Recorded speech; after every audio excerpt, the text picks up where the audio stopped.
Genève, en raison de sa situation géographique incomparable, a grandement contribué à l'essor de l'alpinisme et du ski dans nos régions. Le mont Salève, qui barre le paysage au sud-est de la ville et qui se dresse, passé la frontière suisse, sur le territoire de la Haute-Savoie, exerce depuis fort longtemps son attrait sur tous ceux qui aiment la montagne. Chaque jour, et surtout le dimanche, automobilistes, promeneurs et varapeurs y vont de plus en plus nombreux.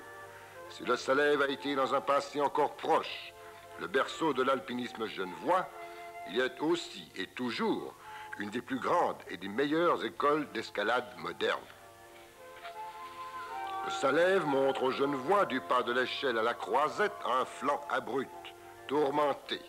De hautes parois nues, des blocs en surplomb semblent avoir été dressés là vainement, comme les ouvrages avancés d'un étrange bastion gigantesque pour interdire aux Genevois l'approche de cette montagne qui leur appartient cependant par droit de joyeuse conquête. Le châtillon des Trembières abrita le duc Charles-Emmanuel dans la nuit mémorable du 11 au 12 décembre 1602. Un vallon coupe transversalement la montagne et sépare le petit du grand Salève. C'est le creux de Montier, cher aux Genevois, car Montier est, par excellence, un village de la montagne, très fréquenté au beau jour par les promeneurs qui affluent de la plaine et des estivants.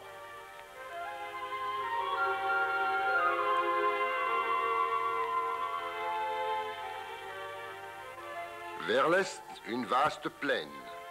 En son milieu serpente l'Arve, resserrée au pied du Petit Salève en un étroit ravin où elle reçoit la Menoge et le Viezon. Elle court vers Genève et se glisse entre le pied de la montagne et la ville d'Annemasse. De Verrier, par le téléphérique construit en 1931, on gagne en 6 minutes les 13 arbres. De là, le spectateur contemple toute la ligne onduleuse du Jura, du Colombier de Culot jusqu'au fond de l'horizon au nord, et à ses pieds déroulé comme une immense carte de géographie tout le pays de Genève. Des 13 arbres, nous traverserons les magnifiques pâturages en direction de la Croisette.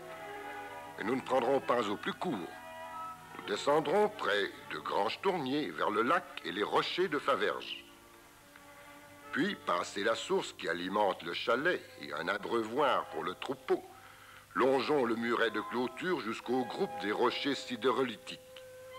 Cette curieuse formation, signalée déjà par deux Saussure, étudiée et discutée par de nombreux géologues, mérite assurément une visite.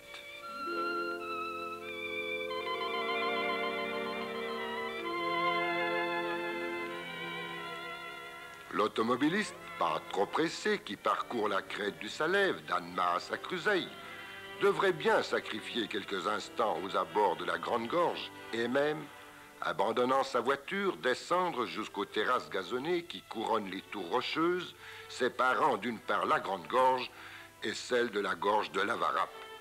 La vue de ces terrasses est grandiose, d'abord sur la plaine, sur la ville et sur la rade de Genève. Et n'oublions pas que sous les buissons, le cyclamen embaume et nous sourit. Vers le haut de la Grande Gorge, vous aurez la joie de trouver quantité de très beaux lys martagons. Et vous pourrez en faire également une immense cueillette de fleurs, toutes plus ravissantes les unes que les autres. Le fait est qu'on trouverait difficilement dans le monde entier une montagne quelconque que les botanistes aient plus herborisée et sur la flore de laquelle ils aient plus écrit. L'exploration intensive dont cette petite chaîne fait l'objet provient bien moins de la richesse, d'ailleurs incontestable, de sa végétation, que du proche voisinage de Genève au lieu de la science botanique.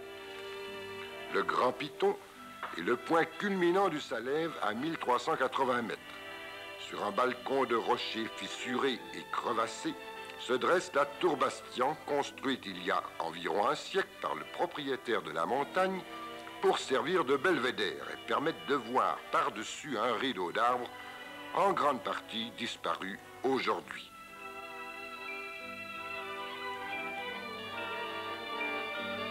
Les gracieuses montagnes de la région d'Annecy et le lac du même nom revêtent à nos yeux un charme tout plein de poésie.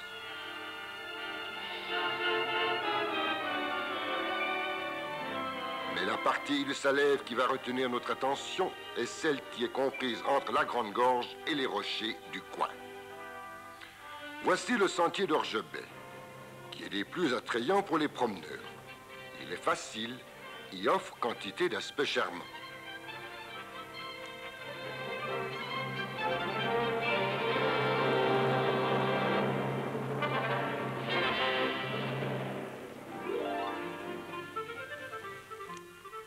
Le passage de la grotte est amusant, sans difficulté. Le sentier est régulièrement entretenu depuis 1908 par les soins de la section genevoise du Club alpin suisse. Puis, à la sortie de la grotte, un excellent sentier peut vous conduire au pied du trou de la Tine et un autre directement à la Croisette.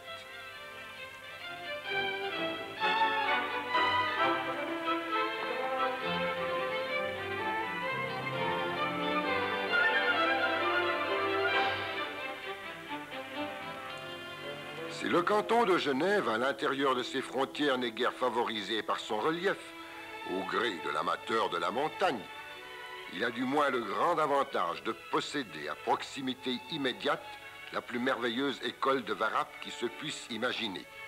C'est dans ces parois que je fis mes premières expériences et je fus d'emblée conquis.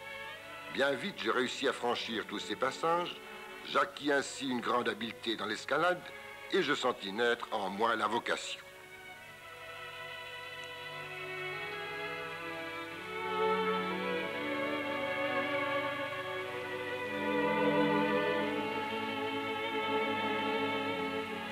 Je devins guide suisse en 1937, puis nommé guide d'honneur de la Compagnie des guides de Chamonix en 1953.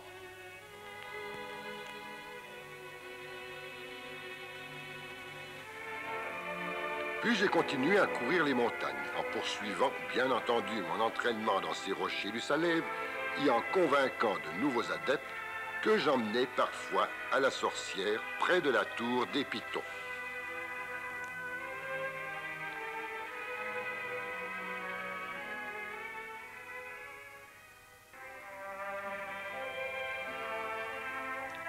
Le sentier le plus fréquenté et le plus direct pour se rendre sur la vire nommée le Corridor, qui est le point de départ de nombreux passages de Varap, c'est sans hésiter la voie qui passe par le Schmolitz.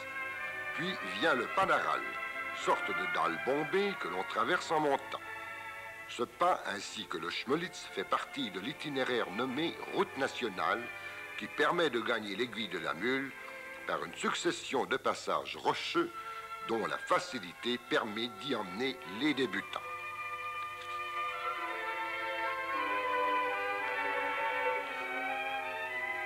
La fissure aux Genevois, qui ne fut baptisée qu'en 1927, avec l'approbation de plusieurs habitués du lieu, est plutôt une cheminée, mais qui n'offre pas, en dépit de son apparence rébarbative, de grandes difficultés.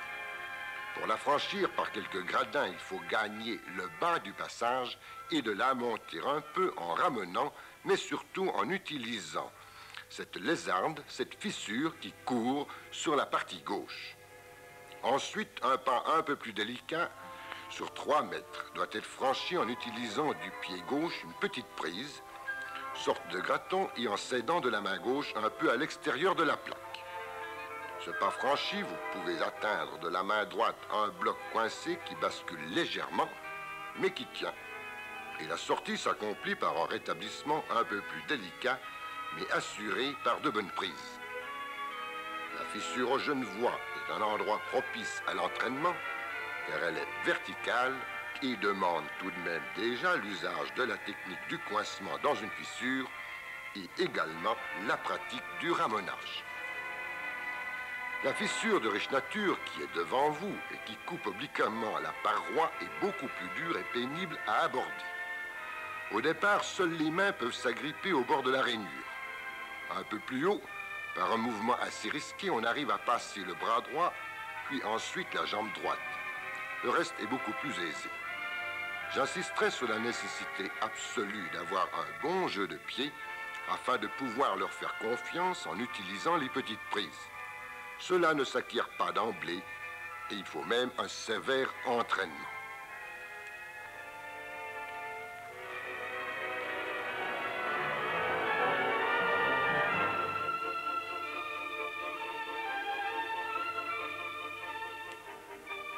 Revenons un peu sur nos pas, et toujours en partant du corridor, voici un passage intéressant. Difficile seulement au départ, il est nommé cataclysme. C'est le pas type que l'on escalade en opposition, c'est-à-dire les mains sur la tranche verticale et les pieds faisant en face une sorte d'opposition de force pour coller au long de la fissure. Ensuite, un léger changement de main est délicat, puis l'on gagne une série de passages plus faciles.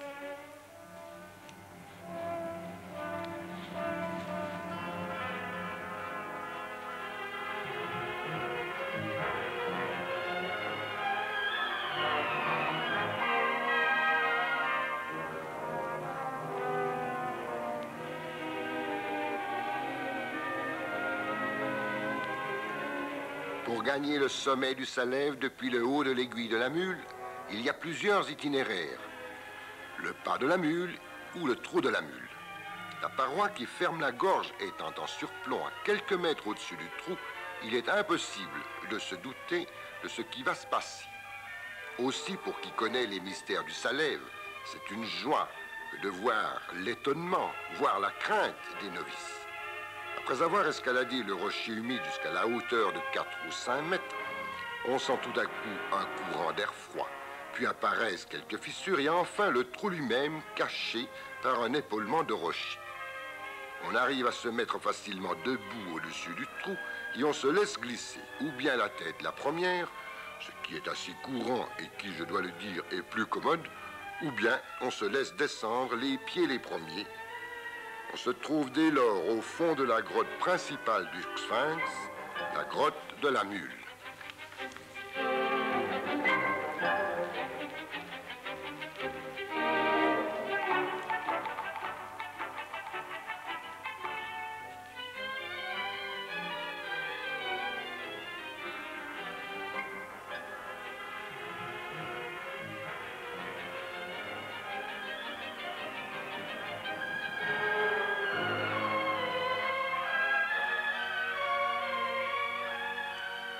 Un autre moyen permet d'atteindre la grotte de la Mule.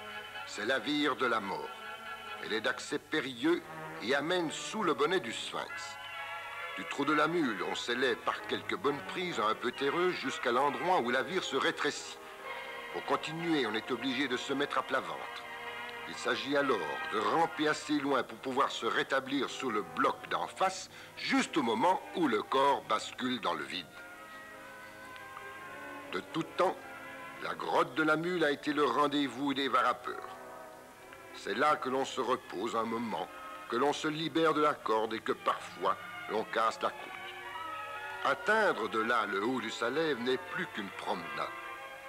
Cet endroit magnifique, intéressant du Sphinx, de la grotte de la Mule et des étournelles peut être atteint très facilement par le sentier du Chafardon qui, du hameau du coin, est tout indiqué. Sans être difficile, il exige toutefois par endroits déjà l'emploi des mains, en premier lieu au saut de la Vulpère, que vous allez voir dans un instant.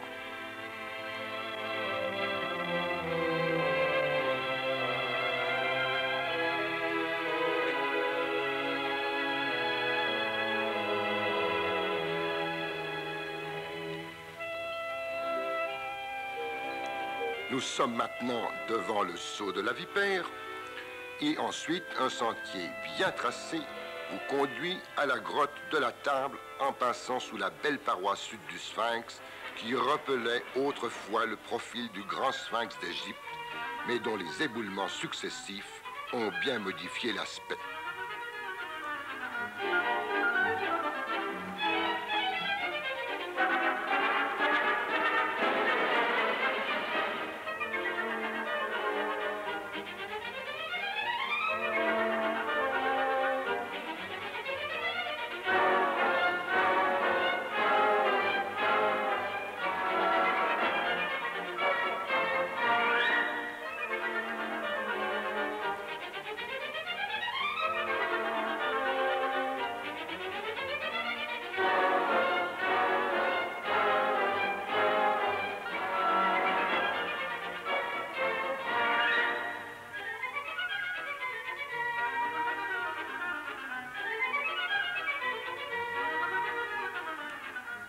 De la grotte de la Timble ou de la grotte de la Mule, après quelques gradins nommés les étournelles ou encore les égralets du Sphinx, un étroit sentier conduit rapidement à la croisette.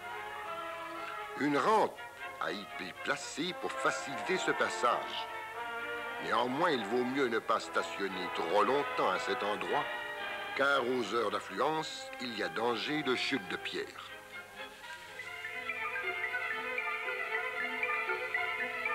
Si des étournelles, il vous prend fantaisie de perdre quelques minutes pour aller saluer le bonhomme, passez plus haut que la tête du Sphinx pour atteindre le portail du Sphinx. Vous aurez une vue magnifique sur la plaine en partant de la ville en direction du fort de l'Écluse et au-delà, surtout, le pays de Genève. Lorsque revenant sur vos pas, vous passerez au-dessus des étournelles, vous apercevrez la plaque de la Fédération montagnarde genevoise, puis le câble qui permet le passage en sécurité des vires terreuses qui vous conduiront au pied du trou de la Tine et de là à la coraterie.